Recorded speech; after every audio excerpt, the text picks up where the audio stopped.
아멘 아멘. 우리를 위해 주신 예수 아멘 아멘. 예수 아멘 아멘. 사망 권세를 이기신 예수 예수 예수 예수 아멘 예수 예수 예수 예수 예수 당신은 나는 나 아멘 아멘 아멘 아멘. 주님께 영광 아멘 아멘 아멘. 우리의 죄를 위하여 십자가 피 흘리시고 3일 만에 부활하신 주 예수 예수 꼭 오시리라 예수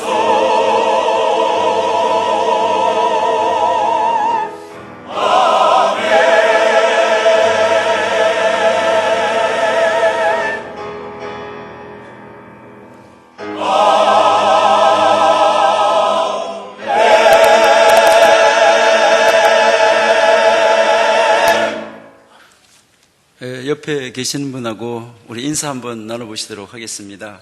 샬롬 샬롬.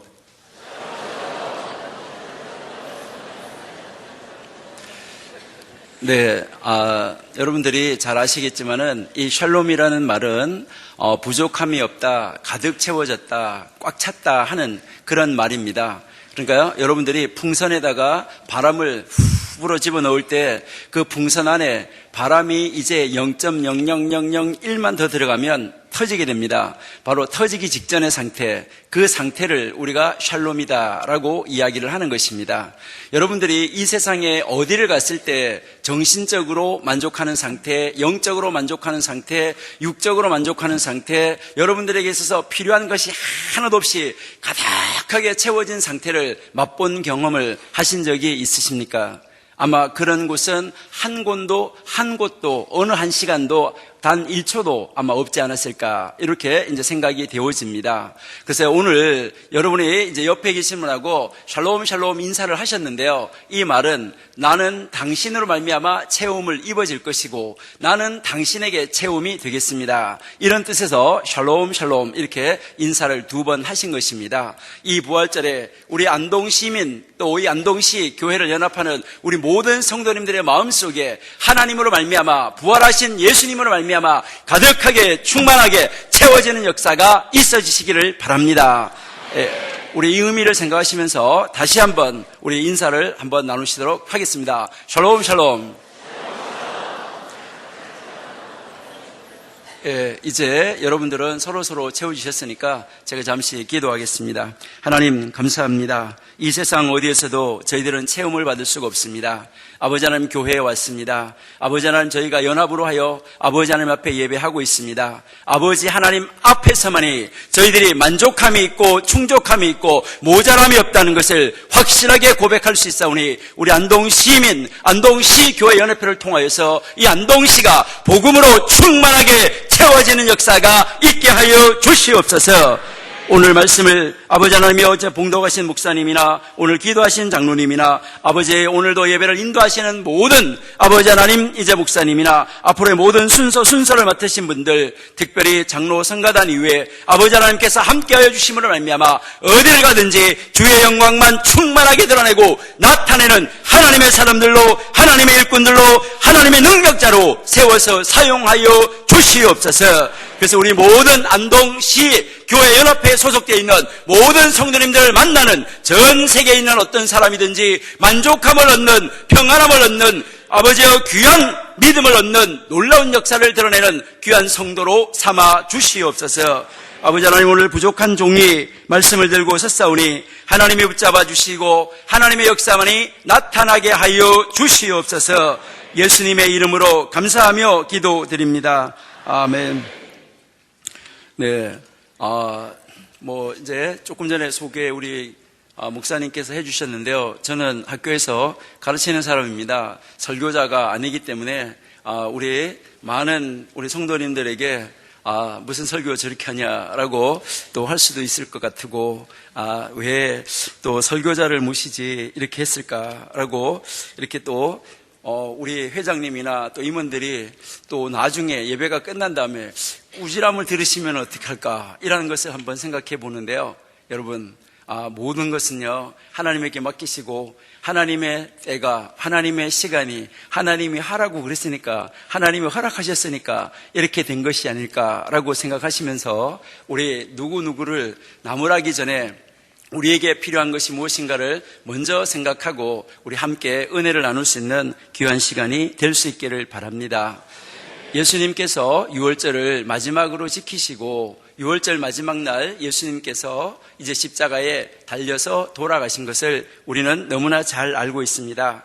우리 성도님들이 잘 아시는 대로 최초의 유월절은 바로 출애굽기 12장에 이스라엘 백성들이 이집트에서 출발해서 나오기 직전에 제정되어진 것이 바로 최초의 유월절입니다. 지금 잠시 저희가 타임머신을 타고 지금부터 지금부터 3,500년 전으로 거슬러 올라가서 BC 1,500년, BC 1446년경에 있었던 최초의 유월절로 저희가 잠시 한번 타임머신을 타고 돌아가 보는 시간을 갖도록 하겠습니다.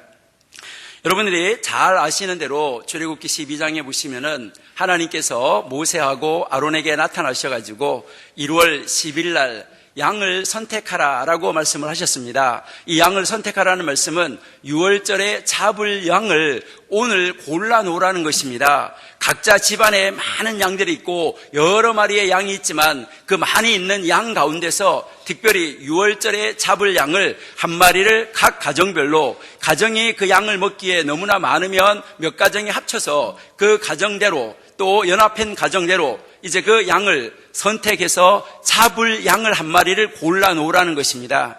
골라놓았다가 이제 4일 동안 그 양을 잘 간직해 두었다가 19날 잡아라 라고 이야기하고 있습니다. 여기서요 초열흘이라고 했는데 이 초열흘은 그 당시에 최초 유월절 당시에 1월 10일이 바로 월요일이었습니다. 그러면 19날은 1월 14일입니다. 1월 14일은 금요일이 되는 것입니다. 이제 금요일 날 해질녘에 이제 양을 잡으라고 또 하나님이 말씀하셨습니다. 그 양을 해질녘에 잡으라 라고 말씀하셨는데요. 이것을 우리 성도님들이 잘 기억을 하셔야지만 되는 것입니다. 해질녘에 잡고 그 다음에 잡은 다음에 그 양으로부터 피를 받으라고 이야기를 했습니다. 피를 받고 그 피를 받은 다음에 그 피를 문설주와 양쪽 문선주와 문 임방에 바르라 라고 이야기했습니다. 여러분들이 잘 아시는 대로요, 이 문설주가 2개가 있고 문 임방이 하나 있습니다. 이것은 우리 한글로 보면 디귿자, 이렇게 디귿자를 이렇게 돌려놨다고 생각하시면 아마 되실 것입니다. 그렇게 이제 피를 바르라고 그랬어요. 왜 하나님은 이제 피를 문 설주들과 문 임방에 바르라고 했을까? 왜 문 지방에는 바르라고 하지 않았을까? 이것도 여러분들 한번 묵상하시고 생각해 봐야 될 이유가 있을 것입니다. 분명히 하나님께서는 이유가 있었기 때문에 그렇게 바르라고 하신 것입니다. 우리 목사님들이나 전도사님들, 특별히 또 우리 안동시 성도님들은 아마 그 피를 바르라고 한 문설주와 문임방, 이 디귿자를 거꾸로 세우는 것이 이스라엘 문자로 성경이 기록된, 구약 성경에 기록된 히브리어 문자로 8번째 글자이고 이것이 생명을 상징하는 글자라는 것을 아마 잘 아시고 계실 것입니다. 바로 이제 이 디귿자로 이렇게 돌려놓은 바로 이 글자가 되는 것인데요. 이게 이스라엘 그 알파벳으로 우리말로 말하면 기역, 니은, 디귿 이렇게 해가지고요. 그것이 이스라엘 문자로 8번째 글자가 되는 것인데요. 왜 8이라는 글자가 중요할까? 여러분, 예수님은 언제 부활하셨습니까? 안식 후 첫날에 부활하셨습니다. 안식 후 첫날이라는 것은 안식일은 7번째 날이고 안식 후 첫날은 8번째 날을 이야기하는 것입니다. 초막절 8번째 날, 유월절 8번째 날, 안식 후 첫날 8번째 날, 이 8이라는 숫자는 굉장히 중요한 숫자라는 것을 여러분들은 아마 기억하시고 계실 것입니다. 특별히 8이라는 숫자는 생명을 상징하는 숫자입니다. 또한 이 피는 생명을 상징하는 것이라고 성경에서 우리에게 가르쳐 주고 있습니다. 생명이 피에 있나니 너희들은 고기를 먹되 피채로 먹지 말고 살아있는 채로, 생명 있는 채로 먹지 말라라고 성경은 우리에게 가르쳐주고 있습니다. 우리는 바로 예수님께서 이 세상에 오셔서 피를 흘린 것이 첫 번째 유월절에 바로 유월절 어린 양의 피를 흘린 그 피를 상징하고 있다는 것을 우리는 너무나 잘 알고 있습니다. 이제 우리가 한번 예수님의 유월절로 한번 돌아가 보시죠. 이제 예수님께서 이 세상에 오셔가지고 사시다가 마지막 유월절을 맞이하게 되셨습니다. 바로 마지막 유월절을 맞이하게 됐을 때 1월 9일 날, 바로 지난 주일이었습니다. 1월 9일이라고 이야기하는데요. 이것은 이제 1월 9일 날 무슨 일이 있었느냐 하는 것이죠. 예수님께서 1월 9일 날 무슨 일을 하셨느냐. 1월 9일 주일 날 예수님께서 스가랴 9장 9절에서 말씀하신 대로 나귀를 타고 예루살렘에 입성하게 된 날이 바로 1월 9일이었습니다. 1월 9일 날 나귀를 타고 예루살렘 입성할 때 많은 사람들이, 하나님을 따르는 사람들이, 예수님을 따르는 사람들이, 많은 사람들이 모여서 호산나 호산나 우리의 왕이여라고 외칠 때 그 외침을 들으시면서 예수님께서 예루살렘으로 입성을 하셨던 것입니다. 그러면 바로 그 다음 날 1월 10일 날 무슨 일이 있었습니까?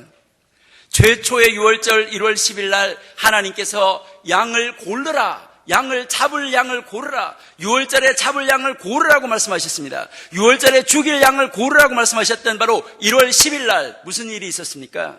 예수님께서 1월 10일 월요일 날 이제 아침에 나가시면서 무화과나무를 저주하게 됩니다. 성전에 들어가셔서 성전에서 비둘기 파는 사람, 많은 물건을 파는 사람, 이런 사람들을 그 물건 파는 상을 바라보시면서 그것을 엎으시면서 너희가 어찌하여 하나님의 집을 강도의 구렬로 장사하는 집으로 만드냐고 책망하셨던 날이 바로 1월 10일이었습니다. 그날 예수님이 들어가셔서 그 성전을 정화하실 때에 그 시간, 바로 그날 로마 병정들과 대제사장들과 서기관들은 모여서 무슨 일을 했습니까? 야, 드디어 예수가 자기가 유대인의 왕이요, 자기가 예루살렘의 왕이요 라고 말을 하였었는데 그 왕이라고 하였던 그 사람이 드디어 나귀를 타고 어제 입성하셨다. 이제 어제 입성했는데 그때 많은 사람들이 호산나 호산나 다윗의 자손 이스라엘의 왕이라고 외쳤었다. 이제 그가 드디어 왕으로 앉으려고 예루살렘에 입성한 것 아니겠느냐. 이제 우리가 예수를 죽일 때가 됐다. 우리가 예수를 잡을 때가 됐다. 이제 예수를 죽여야 된다. 여러분, 바로 최초의 유월절에 양을 선택한 바로 그날에, 죽일 양을 선택하는 바로 그날에 예수님께서 이제 그 로마 병정들과 대제사장들과 서기관들로 말미암아 이제는 예수를 죽이자라고 결정한 날이 1월 10일이었다는 것입니다. 예수님은 유월절 어린 양으로 오셨습니다. 유월절 어린 양으로 오셨는데 바로 최초의 유월절에 양을, 잡을 양을 선택한 그날 로마 병정들과 이제 대제사장 서기관들에 의해서 예수님을 죽이기로 결정한 바로 그날이었다는 것입니다. 여러분, 날짜까지 어떻게 이렇게 요일까지 정확하게 일치할 수 있을까? 여러분 생각해 보셨습니까? 예수님은 화요일 날 무슨 일을 하셨습니까? 여러분들이 잘 아시는 대로 화요일 날 예수님의 권세에 대해서 토론을 하고 바로 그날 마리아는 알지 못하는 가운데 옥합을 깨뜨려 향유를 부으면서 예수님의 장례를 준비했다라고 예수님은 말씀하셨습니다. 마리아는 자기가 옥합을 깨뜨리는 것이 장례 준비인지도 모르고 가서 옥합을 깨뜨려서 예수님의 발을 닦아주셨습니다. 하지만 그것이 이미 하나님께서는 정하여 놓으신 대로 예수님의 장례를 준비하는 것이라고 예수님께서는 말씀하셨습니다. 수요일 날 예수님은 쉬셨습니다. 이제 목요일 날 예수님은 무슨 일을 하셨습니까?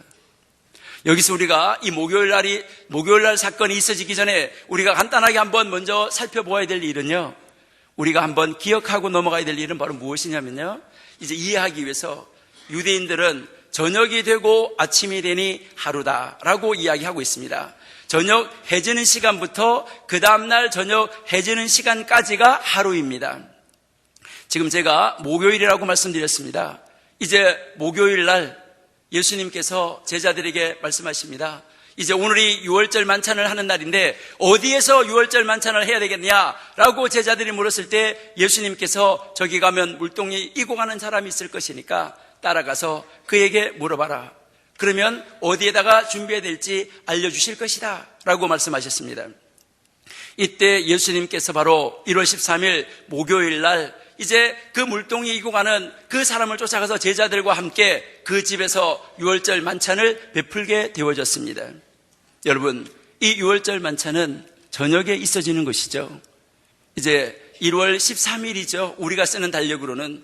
하지만 유대인들이 쓰는 달력으로, 그 당시 사람들이 쓰는 달력으로는 14일이 시작되었던 것입니다. 무슨 말인지 이해가 되시나요? 저녁이 되면 새로운 날이 시작되기 때문에 그날이 바로 이제 유월절 날이 시작되는 날이었었다는 것입니다.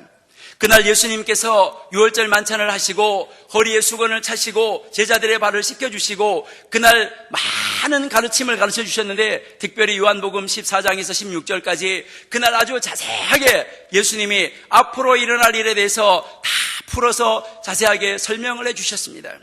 그리고 그날 예수님께서 말씀하셨습니다. 이제 조금 있으면 너희가 다 나를 떠나게 될 것이다 라고 말씀하셨습니다. 그랬을 때 제자들이 말했습니다. 우리는 절대로 안 떠납니다 라고 이야기했습니다. 그러나 그때 또 예수님이 말씀하실 때 베드로가 말했어요. 예수님, 무슨 일이 있어도 다른 사람은 몰라도 저는요 라고 이야기했습니다. 그랬을 때 예수님께서 말씀하셨습니다. 너가 오늘 저녁 바로 닭이 울기 전에 너가 나를 3번 부인할 것이다 말씀하셨습니다. 그때 절대로 아니라고 했습니다. 이제 예수님께서 그 모든 일을 다 마치시고 이제 기도하러 가자 하고 제자들 3명을 데리고 기도하러 가셨습니다. 이제 기도하러 가셔가지고 아버지여, 이 잔을 옮길 수만 있거든 아버지 옮겨 주시옵소서. 하지만 내 뜻대로 하지 마시고 아버지의 뜻대로 하시옵소서라고 3번 기도하신 다음에 제자들과 함께 내려오게 되는 것입니다. 바로 내려오는 그 시간은 아마 한밤중이었을 것입니다. 이제 한밤중에, 유월절 한밤중에 이제 내려오고 있을 때에 유다가 이제 그 로마 병정들과 함께 또 대제사장 서기관들과 함께 지금 예수님과 맞닥뜨려지게 되었습니다. 그때 이제 예수님께서 말씀하십니다. 내가 성전에도 가르치고 내가 너희들과 항상 같이 있었는데 너희가 나를 망치와 칼을 가지고 나를 잡으려 오느냐. 너희가 한 대로 계획한 대로 해라 라고 말씀하시면서 예수님이 순순히 잡혀서 가시게 됩니다. 이때 모든 제자들이 뿔뿔이 흩어졌지만은 베드로는 이제 그 잡혀가는 예수님 뒤를 따라서 쫄랑쫄랑 따라가게 되는 것이죠. 이제 대제사장 집에 들어가게 되었습니다. 여러분이 성경 읽으시면은 그 해의 대제사장이라고 말씀하고 있습니다. 이 말씀은 무엇을 말씀하시는 것입니까? 이제 천주교가 타락할 때에 면죄부를 팔았던 것처럼 그 당시에 이제 교회들이 타락해 있었기 때문에 로마에 있는 이 로마 병정들은, 로마 총독들은 이제 대제사장을 세워주면서 돈을 받고 대제사장이 죽기 전에 아무나 또 대제사장으로 세워주고 이런 일을 하였습니다. 그래서요, 많은 대제사장이 있었는데 그 해에 대제사장 집으로 데려갔다라고 이야기하고 있습니다. 바로 그 해에 대제사장으로 임명받은 사람 집에 데리고 간 것이죠. 이때 아직까지 로마 법정이 빌라도가 출근을 하지 않은 상태이기 때문에 한밤중에 먼저 대제사장에게로 데리고 갔던 것이죠. 그 대제사장에게로 데려갔을 때에 이제 바깥에 있던 많은 사람들이 불을 쬐고 있었는데 그때에 베드로가 거기 있을 때 베드로가 3번 예수님을 부인하게 되는 것을 우리는 성경을 읽어서 너무나 잘 알고 있습니다.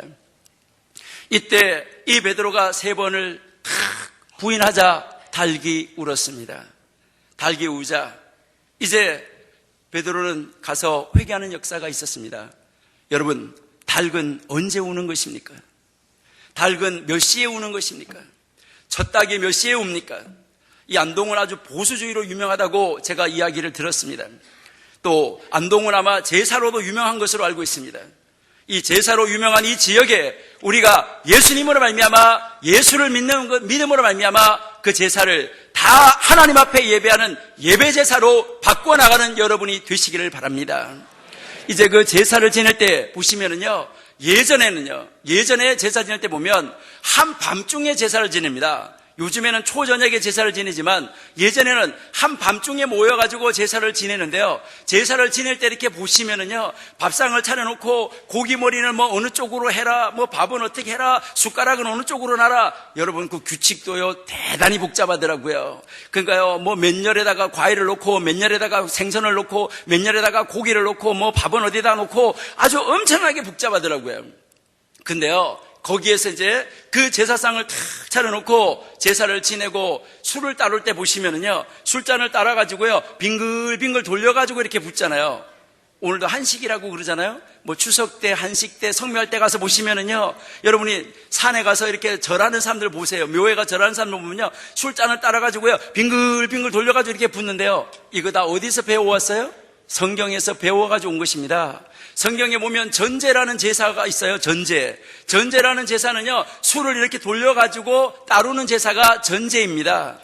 또 성경에 보면 화제라는 것이 있어요. 제사가 끝날 때 되면요, 이 지위라는 것, 지방이라는 걸 써서 붙여놨는데요, 이거를 띄워가지고요, 불에다가 태워가지고요, 올려보내면 이게 잘 올라가면 제사가 잘 드려진 것이고요, 잘 안 되면 나쁜 것이라고 이렇게 이야기를 하는데요, 이게 바로 화제입니다. 화제. 불로 태워서 올려드리는 제사, 여러분이 높이 드는 제사, 아래로 흔드는 제사, 옆으로 흔드는 제사, 요제, 거제, 화제, 전제, 이것이 다 이 세상에 미신을 믿는 사람들이 다 제사 방법은 성경에서 배워가지고 가가지고 그것을 자기들이 가르친 것처럼 착각하고 어디에서 온 것인지 알지도 못하고 사용하고 있다는 것입니다. 우리는 그들에게 가르쳐 줘야지 돼요. 자, 그런데요, 그렇게 해서 제사에서 이렇게 불을 태워가지고 싹 올려보낸 다음에 이제 그 와서 밥 먹었던 귀신이 나가라고 문을 열어줍니다. 그러면 딱 문을 열어주면 문으로 귀신이 나가는 그 순간에 닭이 울면 제사 시간을 정확하게 마쳤다라고 이야기하는 것이죠. 여러분, 그때가 새벽 1시 아니면 2시입니다. 바로 이 베드로가 부인했던 시간이 바로 그 시간이었다는 것이죠. 예수님께서 목요일 날 산에 가셔 만찬을 하시고 기도하시고 그래가지고 내려오시다가 잡혀서 갔던 때가 바로 그 시간이었다는 것이죠. 그렇게 그 고통 가운데 있다가 아침 6시가 됐을 때, 이게 성경에서 나오는 0시입니다. 로마 시간으로 0시가 이제 우리가 지금 현재 쓰는 시간으로 6시예요. 0시가 됐을 때 이제 이 대제사장 서기관 이 모든 병정들이 다 예수님을 끌고 어디로 가게 됩니까? 빌라도 법정으로 가게 되는 것이죠. 이제 빌라도 법정으로 갔어요. 빌라도 법정으로 가가지고 거기 가니까 빌라도가 아무리 죄를 찾아내려고 해도 죄가 없으니까 나는 죄를 못 찾겠다라고 이야기하면서 풀어주려고 했지만은 그것을 풀어줄 수가 없는 그런 상태가 되었었죠. 그리고 마침 그때에 예수님이 사시던 당시를 관할하는 바로 그 당시 그 지역의 분봉왕이었던 헤롯도 그날이 이제 큰 명절이기 때문에 예루살렘에 와서 있었던 것이죠. 그런데 빌라도와 헤롯이 사이가 아주 나빴지만은 예수님으로 말미암아 잠시 사이가 좋아져가지고 서로 예수님을 이제 헤롯에게 보냈다가 빌라도에게 보냈다가 이렇게 하는 역사가 나타나게 되었던 것이죠. 그러다가 마침내 3시가 됐을 때, 아침 9시죠. 그러니까 3시가 됐을 때 예수님을 십자가에 못 박도록 빌라도가 사형 선고를 내려서 예수님의 십자가에 달려서 이제 매달리게 되는 것이죠.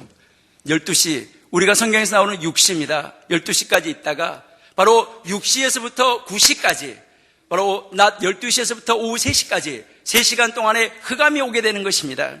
그 흑암이 있은 다음에 예수님께서 다시 입을 열어서 말씀하셨는데 엘리 엘리 라마 사막다니라고 말씀하시고 이제 목마르다고 말씀하시고 다 이뤘다고 말씀하시고 나의 영혼을 아버지께 부탁합니다라고 이제 하시고 십자가에서 돌아가시게 됩니다. 여러분, 그 시간이 몇 시일까요? 여러분, 그 시간이 바로 오후 3시가 되는 것이 아니겠습니까? 지금 오후 3시에 예수님께서 십자가에 달려서 돌아가셨습니다. 여러분, 최초의 6월절 1월 14일 날 오후 3시 해 넘어가기 전에 양을 잡으라고 하나님이 모세에게 말씀하셨습니다. 여러분, 6월절 어린 양으로 오신 예수님께서 십자가에서 오후 3시에 운명하셨습니다. 이제 예수님이 돌아가신 다음에 이제 한 사람이 와서 내일은 큰 명절이고 내일은 안식일이니까 시체를 놔둘 수 없으니까 이제 시체를 내가 가져가서 장사하게 해주세요라고 부탁을 하게 되는 것이죠. 그래서 그 부탁을 받은 사람이 이제 그 예수를 달라고 이야기하니까 예수님이 진짜 돌아가셨는지 확인하기 위해서 이제 창으로 옆구리를 찌르게 됩니다. 여러분, 창으로 옆구리를 찔렀을 때 그때 물과 피를 다 쏟으셨습니다. 여러분, 예수님이 물과 피를 쏟을 시간이 바로 언제 시간입니까? 최초의 유월절에 어린 양을 잡고 그 잡은 다음에 피를 받으라고 했는데 바로 이스라엘 백성들 보고 모세와 아론을 보고 피를 받으라고 한 바로 그 시간에 예수님께서 물과 피를 다 쏟아 주셨다는 것입니다. 6월절 어린 양으로 오신 그 예수님께서 우리로 하여금 너희들은 지금 내가 흘리는 이 피를 너희들은 받으라. 너희들이 이 피를 받아서 너희의 마음의 문에 문설주에 이 피를 바르라 라고 예수님께서 묵시적으로 우리에게 외치시고 계시는 말씀이라는 것을 여러분들은 기억하십니까?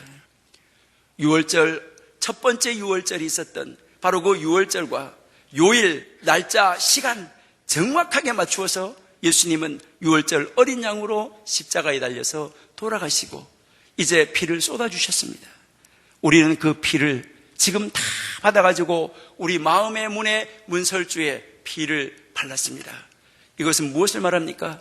바로 예수의 생명의 피가 내 가슴 속에 있다는 것입니다. 예수님의 생명의 피가 내 안에 들어와 계신다는 것입니다. 내 안에 생명이 있다는 것입니다. 이제는 내가 사는 것이 아니오 내 안에 그리스도가 사는 것이라고 고백하는 그 6월절 어린 양의 예수의 피가 내 안에 있기 때문에 이제는 나는 내가 사는 것이 아니라 예수님이 내 안에 사는 것이라고 하나님이 내 안에 사는 것이라고 고백할 수밖에 없게 되었다는 것입니다. 바로 그 예수님께서 이제 이렇게 해서 돌아가시고 안식일에 무덤에 계시다가 안식 후 첫날 8번째 날 부활하셨는데 여러분들이 잘 아시는 대로요 6월절 지나고 나서 안식 후 첫날이 성경에서는 초실절이라고 이야기합니다. 여러분 잘 아시죠? 6월절 지나고 나서 안식일이 지나고 난 그 다음 날이 바로 초실절이에요. 초실절은 무엇을 말합니까? 첫 열매를 가지고 제사장에게 보이러 가는 날인데요. 제사장에게 보이러 갈 때, 그럴 때 다른 사람이 이 첫 열매를 거둔 것을 만지면 안 됩니다. 그래서요, 그 첫 열매를 가지고 갈 때 아무도 안 보고 그 만지지 못하게 하고 제사장에게 먼저 보여야지만 되는 것이죠. 여러분, 예수님께서 부활하신 그 부활의 아침에 여자들이 무덤으로 쫓아가서 예수님을 만나게 됩니다. 부활하신 예수님을 만나게 되는데요. 바로 예수님이 부활의 첫 열매가 되셨다는 것입니다. 여러분, 초실절에 첫 열매를 거두는 바로 그날에 예수님께서 첫 열매가 되어주셨다는 거예요. 예수님께서 부활의 첫 열매가 되어주셔가지고 지금 나타나셨는데 여자들이 만지려고 하니까 아직 나를 만지지 마라. 내가 아직 아버지에게 보이지 아니했다.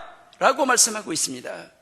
여러분, 성경의 첫 열매를 가지고 대제사장에게 드리기 전에 다른 사람이 만지면 안 되는데 그 말씀까지도 정확하게 이루신 예수님이라는 것, 여러분 얼마나 놀라운 말씀입니까?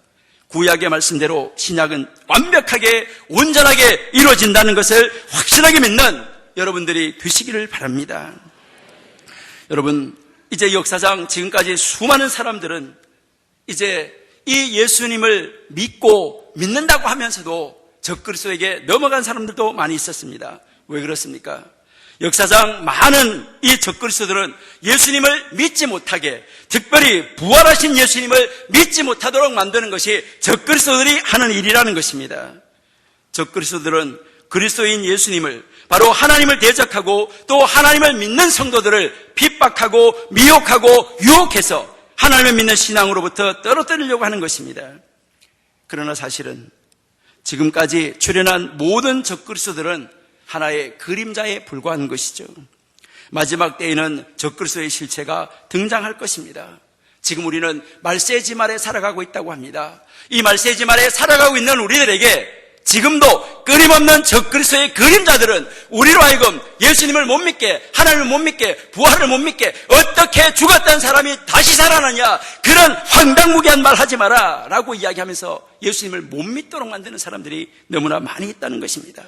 여러분, 또 믿는다고 하면서도 그래 2000년 전에 예수님은 예루살렘에서 돌아가셨고 십자가에 달려 돌아가셨는데 예수님은 다시 살았어, 부활했어. 그래서 어쨌다는 건데 이것으로 끝나는 사람들이 많이 있습니다. 여러분, 이것은 단순한 역사적인 사실로 끝나는 것이 아니라 예수님의 부활이 첫 열매고 내가 예수님 뒤를 따라서 부활의 열매로 맺혀질 것이라는 것을 확실하게 믿어야지만 된다는 것입니다. 우리는 정말 많은 핍박을 당하면서도 앞으로 어떤 핍박이 올지 모르지만은 우리는 진정 예수님의 부활과 예수 믿는 신앙에서 떠나면 안 되는 것입니다. 우리는 이제 이렇게 부활하신 예수님께서 이제 천군 천사의 호령과 함께 천사장 미가엘 소리와 함께 천군 천사가 부르는 하나님의 나팔 소리가 울려 퍼지는 바로 그날에 무덤 속에 있는 모든 잠자는 자들이 함께 깨어나는 시간이 일어난다는 것을 확실하게 믿는 우리 귀한 성도님들 되시기를 바랍니다. 여러분, 이 부활 때에 믿는 사람들, 믿음을 지킨 사람들에게는 영원한 생명의 부활이 있게 될 것이라고 오늘 우리가 읽은 다니엘서에서 우리에게 가르쳐 주고 있습니다. 믿음을 저버리고 적그리스도의 편에 선 악한 사람들에게, 믿음을 버린 사람들에게, 믿음을 떠난 사람들에게는 심판의 부활이 있게 될 것이라고 오늘 성경에서 우리에게 가르쳐 주고 있습니다. 여러분, 오늘 본문 다시 한번 보시기 바랍니다.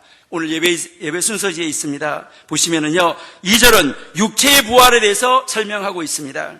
3절은 믿는 사람들이 받을 상급에 대해서 설명하고 있습니다. 2절 한번 보세요.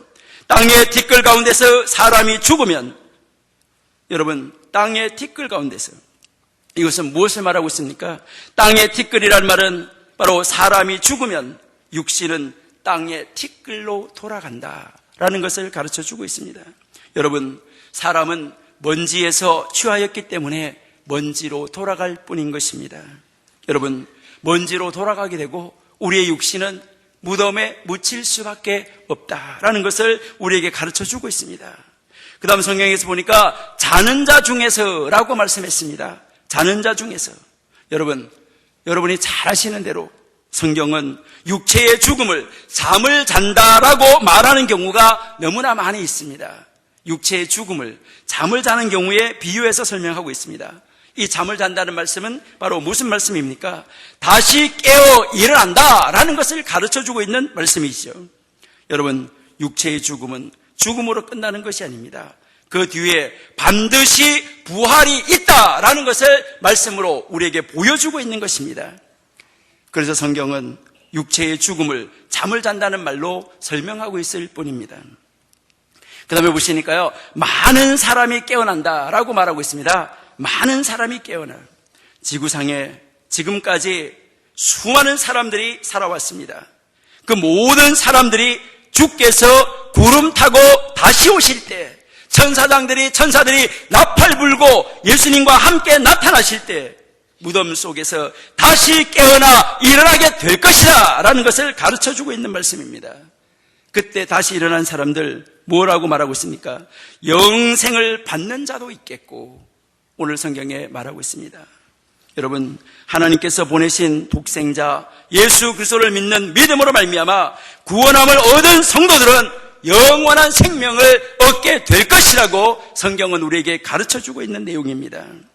여러분, 그런 사람은 새 하늘과 새 땅에서 영원히 살게 될 것이다 라는 것을 우리에게 가르쳐주고 있습니다. 새 예루살렘에 들어가서 영원한 복락을 누리며 영원히 하나님과 함께 왕노릇하는 자리로 우리가 데려가게 될 것이다, 이것을 가르쳐주고 있는 말씀입니다. 여러분, 새 예루살렘 성 이 한가운데는 바로 생명수 시냇물이 콸콸콸콸 흘러가고 있습니다.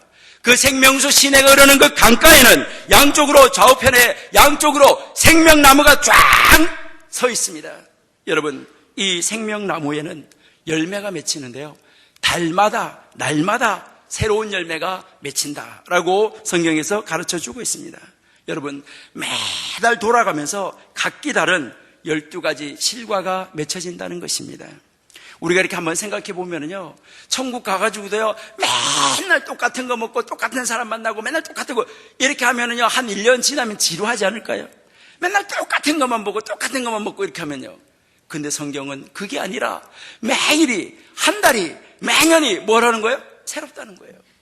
그러니까요, 지루할 수도 없고, 우리는요, 정말 내일은 어떤 걸 먹을까? 내일은 어떨까? 하루하루가 신비하고 정말 신기한 그런 세상에서 영원히 신비를 맛보는 이런 세상에서 우리가 살게 될 것이라고 예수님은, 하나님은, 성경은 우리에게 말씀하고 있는 것입니다.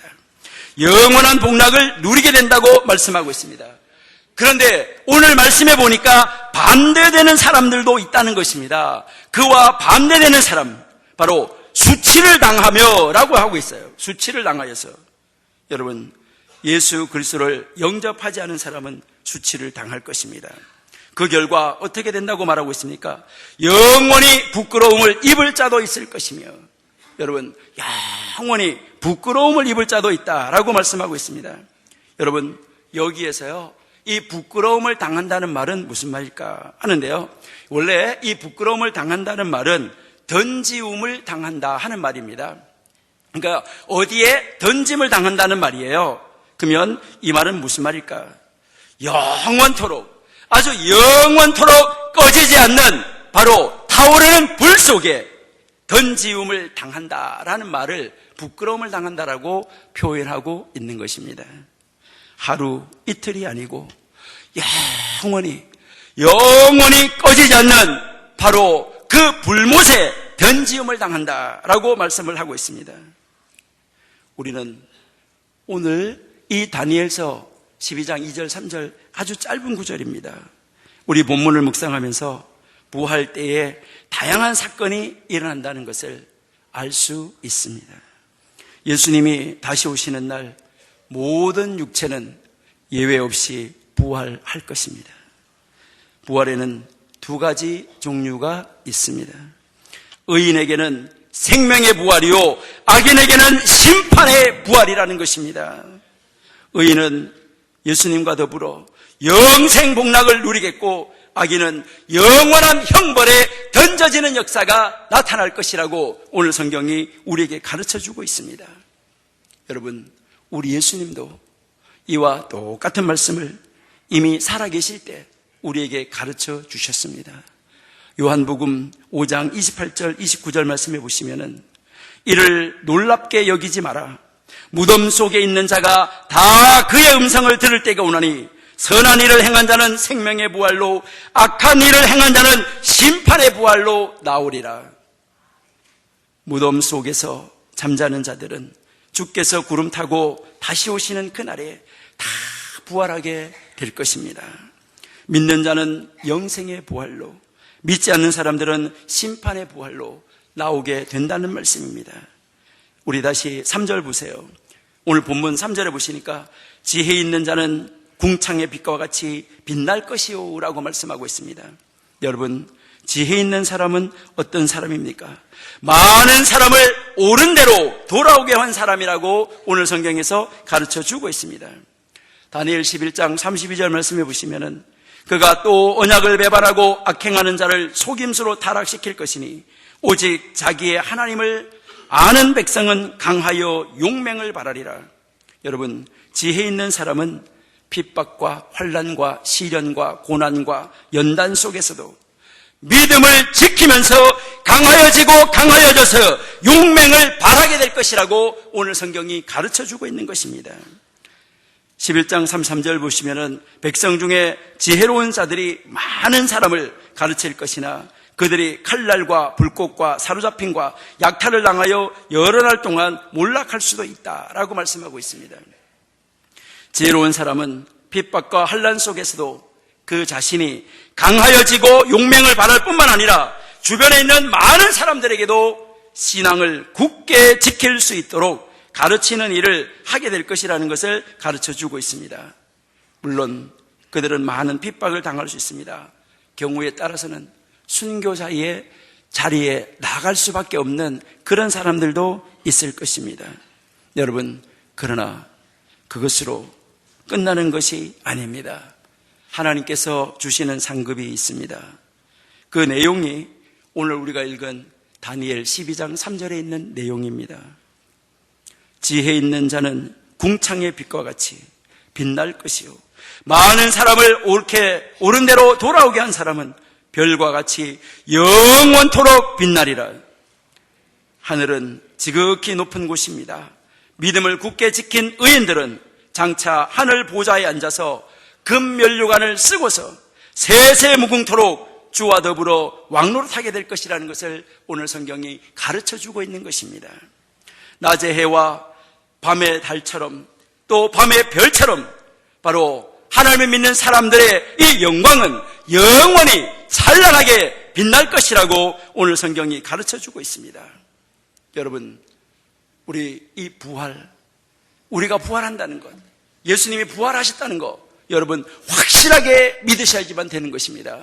여러분, 이것은 역사적인 사건으로 끝나는 것이 아니라 예수님은 부활하셨다, 부활하셔서 승천하셨고 승천하신 다음에 오순절날 성령 하나님으로 다시 이 땅에 오셔서 우리와 영원히 함께 계신다. 우리와 영원히 함께 계시면서 내 안에 믿음을 주시고 나를 붙잡아 주시고 나를 인도하시고 내가 죽어도 나는 영원히 살게 될 것이다, 나는 부활할 것이다 라는 이 확신 있는 신앙을 여러분 소유하셔야지만 되는 것입니다. 제가 이야기 한 가지 하겠습니다. 하루는 하루살이하고 메뚜기가 숲속에서 만났습니다. 아주 재밌게 놀고 있었습니다. 그런데 날씨가 어둑어둑해지니까 메뚜기가 하루살이에게 말했습니다. 하루살이야, 오늘 참 재밌게 놀았다. 이제 오늘은 그만 놀고 내일 아침에 만나서 다시 놀자 이야기했습니다. 여러분, 그 소리를 들은 하루살이가 무엇이라고 말했는지 아십니까? 하루살이는 깜짝 놀랐습니다. 야, 너 방금 지금 뭐라고 말했냐? 내일이라고 말했냐?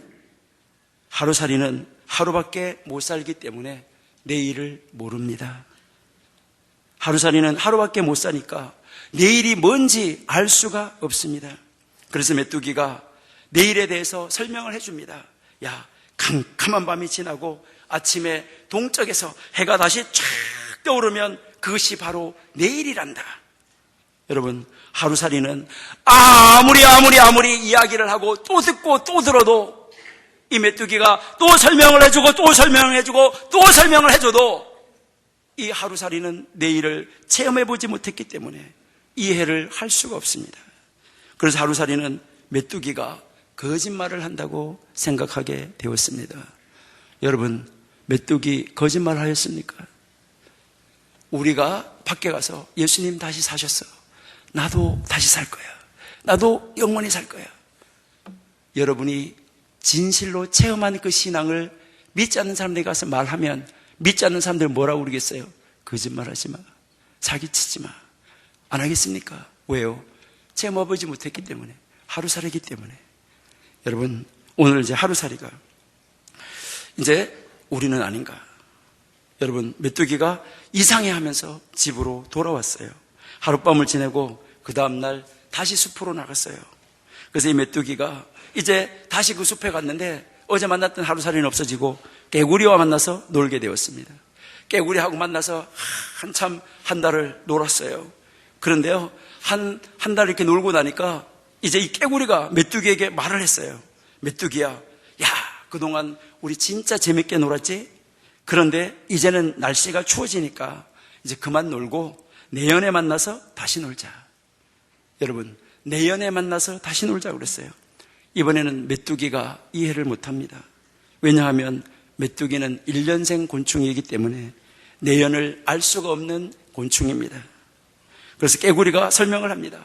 야, 메뚜기야, 추운 겨울 눈이 오고 이렇게 아주 바람이 쌩쌩 불고 이런 추운 겨울이 지나고 나면 다시 나무에 싹이 트고 이렇게 하는 아지랑이가 떠오르고 나무에 새싹이 오고 꽃이 다시 피고 이런 때가 오는데 그게 바로 내년이야.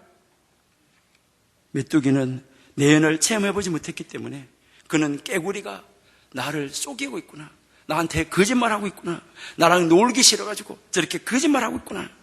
메뚜기는 기분이 확 상해가지고 집으로 돌아왔습니다.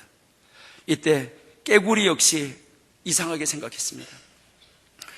내가 거짓말 안 했는데 저 왜 저럴까?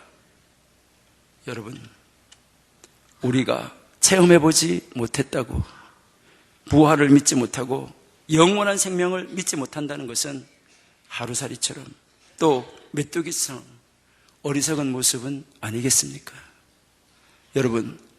여러분은 정말 예수님이 부활하셨다고 믿으십니까?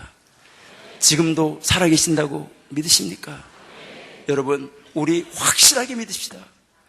그리고 확실하게 체험하셔야 돼요. 그래가지고요, 이제는 내가 사는 것이 아니라 부활하신 예수님이 내 안에 사는 것이라고, 이제는 내가 사는 것이 아니라 하나님의 말씀이 내 안에서 나를 주장하고 역사하는 것이라고 확실하게 믿고 나가는 우리 성도님들 다 되시기를 바랍니다.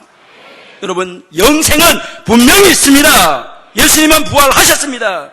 2000년 전에 부활하신 예수님은 역사적인 사건으로 우리가 생각하면 안 되는 것입니다. 예수님은 부활의 첫 열매고 지금도 살아계셔서 우리와 함께 하시는 것입니다.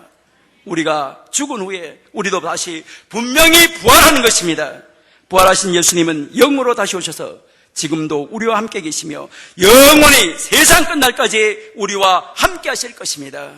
우리는 이제 하나님께서 다니엘에게 보여주신 모든 예언들이 하나도 빠짐없이 온전하게 이루어졌던 것을 우리는 성경을 통해서 너무나 잘 알고 있습니다. 여러분, 호세아 13장 14절에 보면 사망아 내 재앙이 어디 있느냐, 스오라 내 멸망이 어디 있느냐, 뉘우침이 내 눈앞에 숨으리라. 여러분, 사망이 어디에 있습니까? 여러분, 스올이 어디에 있습니까? 하나님 앞에 없습니다. 부활한 신앙을 소유한 우리에게는 없습니다. 고린도전서 15장 55절 말씀해 보시면 사망아 너의 승리가 어디 있느냐, 사망아 내가 쏘는 것이 어디 있느냐. 예수님이 부활하심으로 모든 것을 이기셨습니다. 우리는 예수님의 부활을 믿음으로 사망과 죄를 완전하게 이기셨습니다.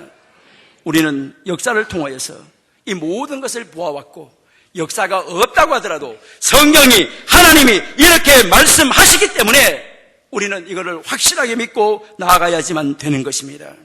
우리 예수님께서 부활하신 것처럼 예수님을 믿는 자도 부활할 것이 분명하기 때문에 우리는 하나님의 일에 더욱 힘쓰고 아버지 앞에, 하나님 앞에 영원히 지옥으로 던져질 사람들, 이 사람들을 우리의 마음속에 불쌍히 여기고, 우리 안동시 교회연합회 우리 모든 성도님들은 그 불쌍한 영혼들을 향하여서 그 지옥의 불로, 영원히 타는 불로, 꺼지지 않는 불로 던짐을 당하는 바로 그들을 향하여서 부활의 메시지를, 부활의 소망을, 새 소망을, 영원히 하나님 나라에서 왕노릇하는 이 소망의 복음을, 이 말씀을 영원히 증거하는 안동시 우리 교회연합회 성도님 다 되시기를 바랍니다. 하나님 감사합니다. 하나님께서 오늘 저희들을 사랑하여 주셔서 우리에게 부활의 신앙을 확실하게 심어주시고, 내가 부활한 나를 확신을 가지고 아버지 하나님의 이 세상을 향하여서 아직까지 부활신앙을 소유하지 못한 사람들을 향하여, 아직까지 하나님을 알지 못하는 사람을 향하여 아버지 하나님의 말씀을 강하게 외쳐나갈 수 있는 저희가 되게 하여 주시옵소서. 우리들의 말이 아니라 하나님의 말씀이 우리의 입술을 통하여서 전파되어지고 나아가기 때문에 하나님의 말씀은 살아있고 운동력이 있기에 이 말씀을 듣는 모든 사람들에게, 안동시에서 하나님을 알지 못하는 사람, 하나님을 믿지 못하는 사람들에게 하나님의 말씀이 들어가서 좌우의 날상검보다 더 예리하여서 그들의 심령과 골수를 쪼개므로 말미암아 그들에게 부활의 신앙이 전하여지게 하여 주시옵소서.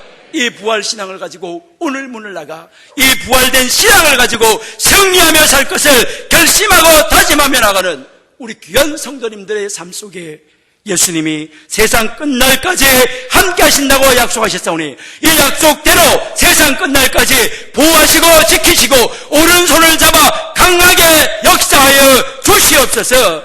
예수님의 이름으로 감사하며 기도드립니다. 아멘.